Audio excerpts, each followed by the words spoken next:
Assalamualaikum warahmatullahi wabarakatuh. Alhamdulillah wahda wassalatu wassalamu ala man la nabiyya ba'da amma ba'd. A'udzu billahi minasy syaithanir rajim.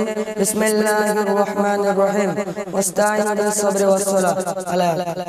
সমস্ত প্রশংসা সমস্ত গুণগান গণকীর্তন আরাধনা প্রার্থনা সেই মহান পাক রব্বুল আলামিনের জন্য যিনি আমাদেরকে সাপ্তাহিক আঞ্জুমানে আসার বছর কিছু বলার কিছু শ্রবণ করার তৌফিক দান করেছেন, তাই সকলে বলে থাকি আলহামদুলিল্লাহ। তারপরে পরে ধর্মের গুরু কর্মের সেরা আকা ইনামতার তাজদার মদিনা মুহাম্মদ মুস্তাফা সাল্লাল্লাহু আলাইহি ওয়াসাল্লামের প্রতি লাখ কোটি দরুদ সালাম বর্ষিত হোক, আমিন। আল্লাহুম্মা সাল্লি আলাইহি আল্লাহুম্মা বারিক আলাইহি। আমার পাশাপাশি থাকা যোগ্যতম শিক্ষক মহাশয় ও নাজিম ভাই, আমার সামনে বসে থাকা ছোট বড় তলবা ইলম ভাই সকল, আমি এই সাপ্তাহিক আঞ্জুমানের যে বিষয়টি নিয়ে হাজির হয়েছি সেটি হলো নফল সালাত। ওযু করে 2 রাকাত সালাত আদায় করলে মানুষের গুনাহ মোচন হয়ে যায়, জান্নাত ওয়াজিব হয়ে যায়। আল্লাহ তাআলা বলেন ওয়াস্তাইনু বিস সাবরি ওয়াস সালাহ, তোমরা ধৈর্য ও সালাতের মাধ্যমে আল্লাহর নিকট সাহায্য চাও। সূরা বাকারা আয়াত নম্বর 145। আল্লাহ তাআলা বলেন ইয়া আইয়ুহাল্লাযীনা আমানু ইসতাঈনু বিস-সাবরি ওয়াস-সালাহ ইন্নাল্লাহা মা'আস সাবিরিন। হে ঈমানদারগণ, তোমরা ধৈর্য ও সালাতের মাধ্যমে আল্লাহর নিকট সাহায্য চাও, আল্লাহ ধৈর্যশীল লোকদের সঙ্গে থাকেন। সূরা বাকারা আয়াত নম্বর 153। ধৈর্য ও নফল সালাত এই দুটি এমন জিনিস যার দ্বারা মানুষ কোনো সাফল্য লাভ করতে পারে এবং নিজেকে অত্যন্ত দৃঢ় ও মজবুত করতে পারে, সত্য পুণ্যের পথে চলতে পারে। আল্লাহ তাআলা বলেন ইন্নাস সালাতা তানহা আনিল ফাহশাই ওয়াল মুনকার, নিশ্চয় সালাত অশ্লীল ও অসৎ কাজ থেকে বিরত রাখে। সূরা আনকাবুত আয়াত নম্বর 45। অধ্যায়ের দ্বারা প্রমাণিত হয় যে যারা আল্লাহর ভয় ভীতি নিয়ে একনিষ্ঠভাবে ওযু করে সালাত আদায় করলো তারা অশ্লীল ও অসৎ কাজ থেকে বিরত থাকবে বলে আশা করা যায়। কদ আফলাহাল মুমিনুন আল্লাযী হুম ফীহিম সালাতিহিম খাশিউন, সেই সব মুমিন সফল হলো যারা আল্লাহর ভয় ভীতি নিয়ে সালাত আদায় করলো। সূরা মুমিন 1 থেকে 2।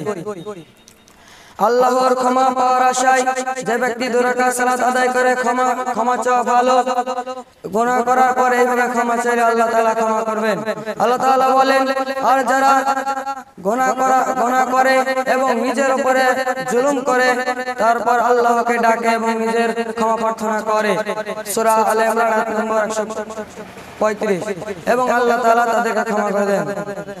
আনাস রাদিয়াল্লাহু আনহু বলেন রাসূল সাল্লাল্লাহু আলাইহি ওয়াসাল্লাম বলেছেন কিয়ামতের দিন সর্বপ্রথম সালাত সম্পর্কে জিজ্ঞাসা করা হবে, যদি তার সালাত গ্রহণযোগ্য হয় সমস্ত আমল গ্রহণীয় হবে, যদি তার সালাত গ্রহণযোগ্য না হয় সমস্ত আমল বাতিল হয়ে যাবে। সিলসিলা সহিহ হাদিস। আনাস রাদিয়াল্লাহু আনহু বলেন রাসূল সাল্লাল্লাহু আলাইহি ওয়াসাল্লাম বলেছেন সালাতে সব 3 ভাগে বিভক্ত করা হয়েছে, এক ভাগ পবিত্রতার মাধ্যমে, দ্বিতীয় ভাগ রুকুর মাধ্যমে, তৃতীয় ভাগ সিজদার মাধ্যমে। এইগুলো যে পরিপূর্ণ আদায় করলো তার সালাত কবুল করা হলো, আর সালাত কবুল করা হলে সমস্ত আমল কবুল করা হবে। জুহানী রাদিয়াল্লাহু আনহু বর্ণিত, তিনি বলেন রাসূল সাল্লাল্লাহু আলাইহি ওয়াসাল্লাম বলেছেন যে ব্যক্তি কোনো ভুল না করে মনোযোগ সহকারে 2 রাকাত সালাত আদায় করলো তার অতীতের গুনাহ সমূহ মাফ করে দেবে। আহমদ হাদিস। অর্থ হাদিস দ্বারা প্রমাণিত হয় যে সালাত কবুল হওয়ার জন্য 3টি কাজ জরুরি। 1 ওযু যথাযথভাবে পূর্ণ না হলে সালাত কবুল হবে না। 2 রুকু যথাযথভাবে পূর্ণ না হলে সালাত কবুল হবে না। 3 সিজদা যথাযথভাবে পূর্ণ না হলে সালাত কবুল হবে না।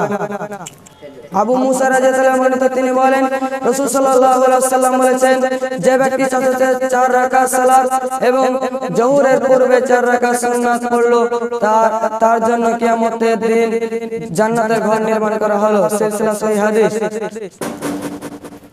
এই বলে আমার বক্তব্য করছি।